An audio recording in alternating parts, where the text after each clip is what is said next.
Hi friends, so ಇವತ್ತು ನಾವು stuffed capsicum masala ಹೇಗೆ ಮಾಡೋದು ಅಂತ ನೋಡೋಣ. ಸೊ ಇಂಗ್ಲೀಷಲ್ಲಿ ಕೆಳಗಡೆ ಸಬ್ಟೈಟಲ್ಸ್ ಇದೆ. ಸೊ ಫಸ್ಟು ನಾವು 4ರಿಂದ 5 ಕ್ಯಾಪ್ಸಿಕಮ್ ತೊಗೊಳ್ಳೋಣ, ಸಣ್ಣದು. ಅದರ ಒಳಗಡೆ ಇರೋ ಬೀಜಗಳನ್ನೆಲ್ಲ ತೆಗಿಯೋಣ. ಮತ್ತು ಒಂದು ಪ್ಯಾನ್ ತೊಗೊಂಡು ಅದಕ್ಕೆ ಆಯಿಲ್ ಹಾಕಿ ಒಂದು 20 ನಿಮಿಷ ಅದನ್ನು ಫ್ರೈ ಮಾಡೋಣ, ಕ್ರಿಸ್ಪ್ ಆಗೋ ತನಕ.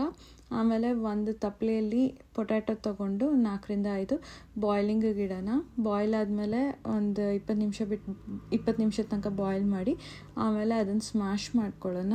ಸ್ಮ್ಯಾಶ್ ಮಾಡಿದ್ಮೇಲೆ ಅದಕ್ಕೆ ಕಟ್ ಮಾಡಿರೋ ಈರುಳ್ಳಿ, ಹಸಿಮೆಣಸಿನ್ಕಾಯಿ ಮತ್ತು ಕೊತ್ತಂಬರಿ ಸೊಪ್ಪು ಹಾಕ್ಕೊಂಡು ಕಲಿಸ್ಕೊಳ್ಳೋಣ.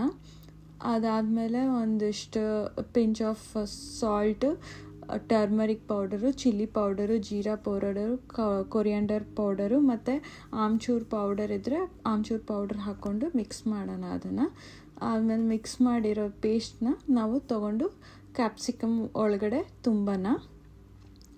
ಅದಾದಮೇಲೆ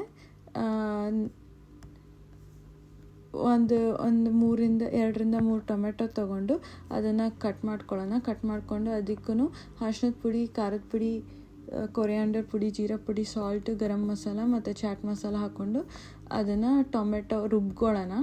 ಸೊ ಟೊಮೆಟೊ ಪ್ಯೂರಿ ಆಗುತ್ತೆ. ಆ ಟೊಮೆಟೊ ಪ್ಯೂರಿನ ಒಂದು ಪ್ಯಾನ್ ತೊಗೊಂಡು ಆಯಿಲ್ ಹಾಕ್ಕೊಂಡು ಆಯಿಲ್ಗೆ ಒಂದಷ್ಟು ಮಸ್ಟರ್ಡ್ ಸೀಡ್ಸ್ ಹಾಕ್ಕೊಂಡು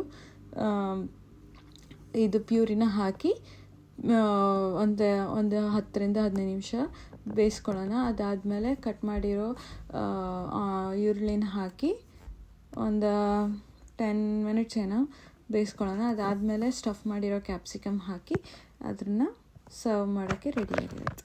ಇದನ್ನು ನಾವು ರೋಟಿ ಜೊತೆ ತಿನ್ಬೋದು, ಇಲ್ಲ ಅಂದರೆ ಅನ್ನದ ಜೊತೆನೂ